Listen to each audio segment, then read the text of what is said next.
लेकिन जो एकदम नए आए हैं, जिन्होंने अभी सनद चालू कराई है, सनद ली है और कोर्ट में जाना चालू नहीं किया है, उन लोगों के लिए ये जरूरी है।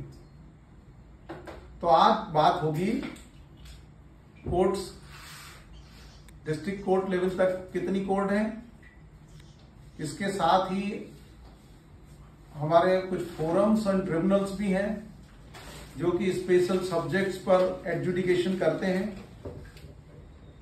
सेकंड, उस कोर्ट्स में स्टाफ क्या होता है, सेक्शंस कितने होते हैं, उस स्टाफ की ड्यूटीज क्या होती है और वहां पर कितने प्रकार के केसेस फाइल किए जाते हैं और एडजुकेट किए जाते हैं, इस पे हम चर्चा करेंगे। तो कोर्ट्स में आप सभी जानते हैं कि क्रिमिनल साइड और सिविल साइड, दो साइड होती है, ठीक है।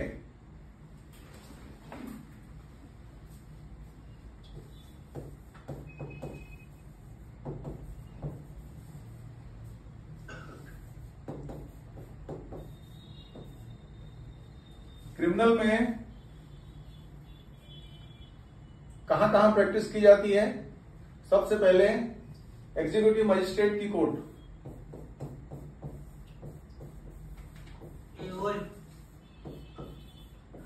हाँ जी, क्या कहना चाह रहे हैं?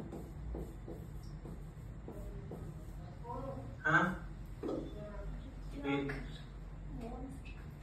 एग्जीक्यूटिव मजिस्ट्रेट आप सभी जानते हैं, सीआरपीसी सबने पढ़ी हुई है,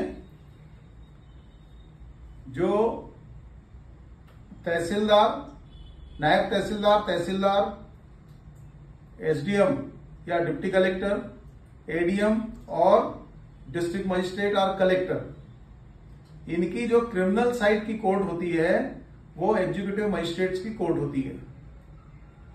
यहां पे इनके यहां केसेस क्या क्या होते हैं? तो यहां जब एग्जीक्यूटिव मजिस्ट्रेट को पावर है सेक्शन 107, 109, 151 में सीआरपीसी के प्रावधान है, इसमें ये बॉन्ड्स लेते हैं टू कीप पीस, शांति बनाए रखने के लिए बॉन्ड लेते हैं सेक्शन 107 और 109 में।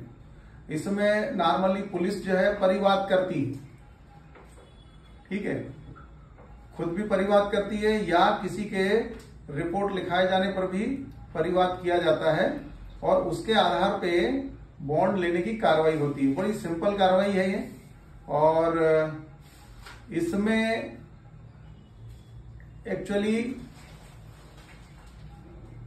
आवेदन देना होता है कि बॉन्ड पे छोड़ा जाए और फिक्स रहता है, नॉर्मली बॉन्ड पे छोड़ते ही है वो, उसमें कोई रिजेक्ट करने का उनका चारा नहीं है, बट श्योरिटीज को रिजेक्ट कर सकते हैं वो, ठीक है।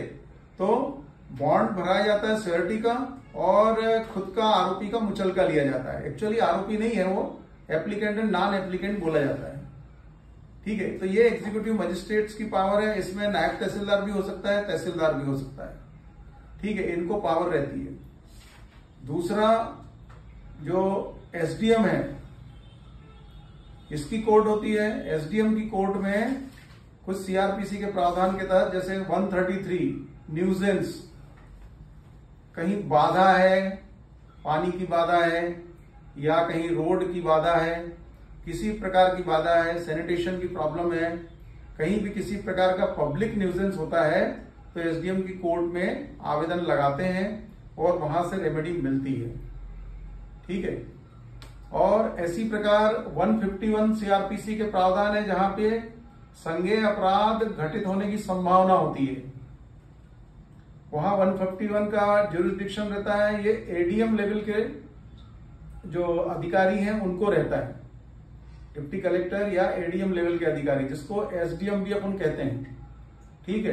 क्रिमिनल साइड में आएंगे तो ये एग्जीक्यूटिव मजिस्ट्रेट है, दूसरा ये सब डिविजनल मजिस्ट्रेट एसडीएम हो गया, तीसरा डिस्ट्रिक्ट मजिस्ट्रेट, ठीक है। डिस्ट्रिक्ट मजिस्ट्रेट ये आपको जिला बदर के आदेश वगैरह होते हैं वो पारित करते हैं, तो हमारे जो यंग लॉयर्स हैं उनके लिए यहाँ प्रैक्टिस की लाइन खुलती है और इस प्रकार के केसेस आते हैं तो बड़ी सिंपल प्रैक्टिस है इनके यहाँ की, बहुत ज्यादा इसमें ज्ञान की जरूरत नहीं है और सिंपल बेल और बॉन्ड के फॉर्मेट अवेलेबल रहते हैं मार्केट में, वही भरने होते हैं, उस पर टिकट्स वगैरह जो लगती है अपनी कोर्ट फीस की वो लगानी होती है।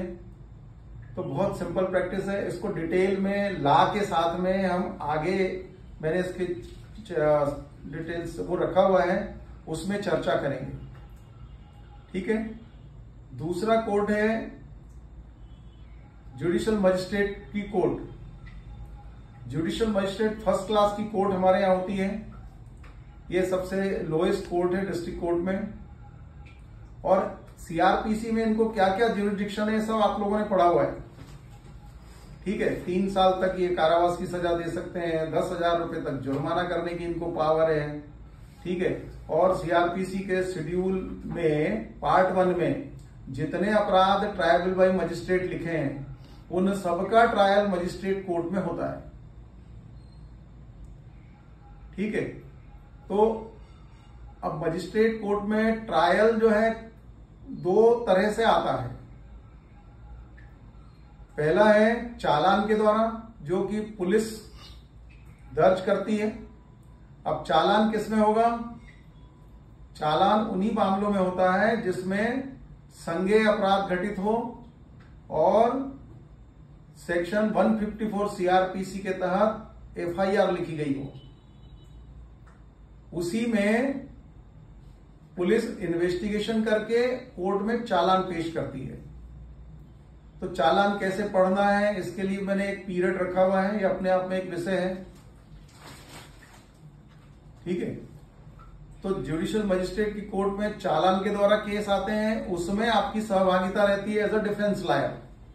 आरोपी की तरफ से आप उपस्थित होते हैं। वहां आरोपी का बचाव कैसे करना है इसके लिए आगे हमने सेशंस रखा है। ठीक है। एविडेंस कैसे होगी, क्रॉस एग्जामिनेशन कैसे होगा, ये भी आगे रखा हुआ है। ठीक है। और वो केस कैसे प्रोग्रेस करेगा, उसकी स्टेजेस क्या होती है, ये सब रखा हुआ है। सेकेंड पार्ट आता है प्राइवेट कंप्लेंट। प्राइवेट कंप्लेंट में आपने सीआरपीसी में पढ़ा होगा कि यदि पुलिस एफआईआर नहीं लिखती है तो क्या कार्रवाई की जाएगी।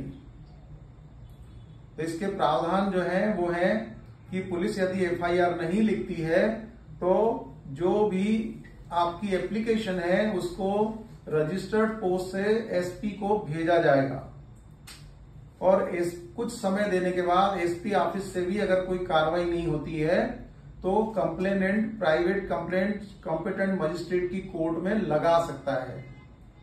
प्राइवेट कंप्लेंट कुछ नहीं होती, एक एप्लीकेशन होती है जिसमें आरोपी के बारे में एलिगेशंस लगाए जाते हैं कि उसने ये अपराध किए हैं और पुलिस ने कार्रवाई नहीं की है जबकि एफआईआर की जानी चाहिए।